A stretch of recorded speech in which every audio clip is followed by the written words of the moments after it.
അപ്പോൾ ഇന്ന് നമുക്കൊരു പ്രോൺസ് ബിരിയാണി ഉണ്ടാക്കാം. പ്രോൺസ് ബിരിയാണി ഉണ്ടാക്കാം. ആദ്യം തന്നെ ഇതിൻ്റെ അരിയൊക്കെ വേവിച്ച് വെച്ചിട്ടുണ്ട്. ഒരു 90% കുക്കായിട്ടുണ്ട്. അപ്പോൾ ഇതിലേക്ക് കുറച്ചുകൂടി നെയ്യ് ഒഴിച്ചിട്ട് നമുക്ക് മൂടി വെക്കാം. മസാല റെഡിയാക്കാൻ വേണ്ടി പാനിലേക്ക് വെളിച്ചെണ്ണ ഒഴിച്ച് കൊടുത്തിട്ടുണ്ട്. ഇതിലേക്ക് 2 സവാള നേർമയായി അരിഞ്ഞതിട്ടിട്ട് ആദ്യം തന്നെ ഒന്ന് ഫ്രൈ ചെയ്തെടുക്കണം.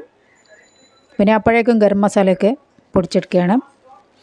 അപ്പോൾ സവാള ഇവിടെ നന്നായി ഗോൾഡൻ കളറായിട്ടുണ്ട്. ഇത് മാറ്റി വെക്കാം. ബാക്കി വന്ന ഓയിലിലേക്ക് നമുക്ക് കുറച്ചുകൂടി നെയ്യ് ഒഴിച്ചിട്ടുണ്ട്. ഇതിലേക്ക് അണ്ടിപ്പരിപ്പ് കിസ്മിസ് ഇട്ടിട്ട് ഒന്ന് വഴറ്റിയെടുക്കാം.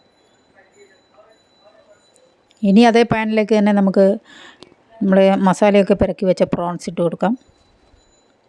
എന്നിട്ട് 2 പുറവും ഒന്ന് ഫ്രൈ ചെയ്തെടുക്കാം. അപ്പോൾ പ്രോൺസ് ഇവിടെ റെഡി ആയിട്ടുണ്ട്. ഇത് കോരി മാറ്റാം.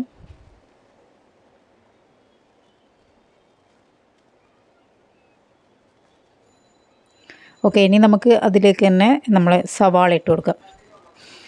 4 സവാള എടുത്തിട്ടുണ്ട്. സവാള വഴന്ന് വരുന്ന സമയം കൊണ്ട് ഇതിന് വേണ്ടിയിട്ട് മിക്സറിൻ്റെ ചെറിയ ജാറിലേക്ക് പച്ചമുളക്, ഇഞ്ചി, വെളുത്തുള്ളി ഇട്ടിട്ട് ഒന്ന് ചതച്ചെടുക്കാം. അപ്പോൾ സവാളയിൽ വെള്ളക്കുത്തൊക്കെ ഒന്ന് മാറിയിട്ടുണ്ട്. അല്ല, ഒന്ന് വെള്ളത്തിൻ്റെ അംശമൊക്കെ ഒന്ന് വറ്റി വന്നിട്ടുണ്ട്.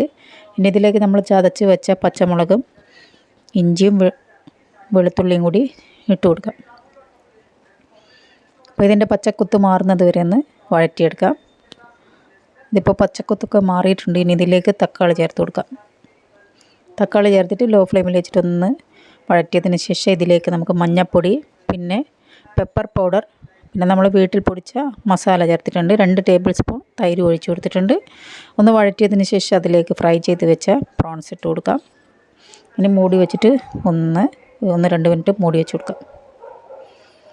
അപ്പോൾ നമ്മുടെ മസാല ഓൾമോസ്റ്റ് റെഡി ആയിട്ടുണ്ട്. ലാസ്റ്റ് ഇതിലേക്ക് കുറച്ചുകൂടി ഉപ്പ് ആവശ്യമുണ്ടായിരുന്നു, ഇട്ട് കൊടുത്തിട്ടുണ്ട്. പിന്നെ കുറച്ച് ഗരം മസാലപ്പൊടിയും മല്ലിയിലയും പിന്നെ നമ്മൾ ഫ്രൈ ചെയ്ത് വെച്ച പകുതി സവാളയും അതിലേക്ക് ചേർത്ത് കൊടുക്കാം. അപ്പോൾ നമ്മൾ മസാല റെഡി ആയിട്ടുണ്ട്. ഇനി ഇതിൻ്റെ മുകളിലേക്ക് വേവിച്ച് വെച്ച റൈസ് ഇട്ട് കൊടുക്കാം. ഒരു ലെയർ ഇട്ടതിന് ശേഷം അതിൻ്റെ മുകളിൽ കുറച്ച് ഗാർണിഷ് ചെയ്ത് കൊടുക്കാം. ഗരം മസാലപ്പൊടിയും പിന്നെ സവാള, അണ്ടിപ്പരിപ്പ്, മുന്തിരി, കുറച്ച് മല്ലിയിലയൊക്കെ ഇട്ടതിന് ശേഷം അതിൻ്റെ മുകളിൽ ബാക്കി ചോറും കൂടി ഇട്ട് കൊടുക്കാം. അതിന് ശേഷം നെയ്യ് ഒഴിച്ച് കൊടുക്കാം. പിന്നെ നമ്മൾ ഫ്രൈ ചെയ്ത് വെച്ച ഓനിയൻസൊക്കെ ഇട്ട് കൊടുക്കാം. മല്ലിയിലയും പിന്നെ ഗരം മസാലപ്പൊടിയും ചേർത്ത് കൊടുക്കാം. ഇനി ഇതൊന്ന് ദം ചെയ്തെടുക്കണം. പഴയൊരു തവ വെച്ചിട്ട് അതിൻ്റെ മുകളിൽ നമുക്കൊരു 10 മിനിറ്റ് ദം ചെയ്തെടുക്കണം. 5 മിനിറ്റ് ഹൈ ഫ്ലെയിമിലും പിന്നെ 5 മിനിറ്റ് ലോ ഫ്ലെയിമിലും വെച്ചിട്ട് ദം ചെയ്തെടുത്താൽ നമ്മൾ അടിപൊളി പ്രോൺസ് ബിരിയാണി റെഡി ആയിട്ടുണ്ട്. പിന്നെ ഇതിനൊക്കെ വേണ്ടി സലാഡൊക്കെ റെഡിയാക്കുകയാണ്. അപ്പോൾ നമ്മളെ ബിരിയാണി ദമ്മായിട്ടുണ്ട്, കണ്ടില്ലേ? ഇനി നമ്മൾ മുകളിലുള്ള റൈസ് ഒന്ന് എടുത്തിട്ട് മാറ്റാം.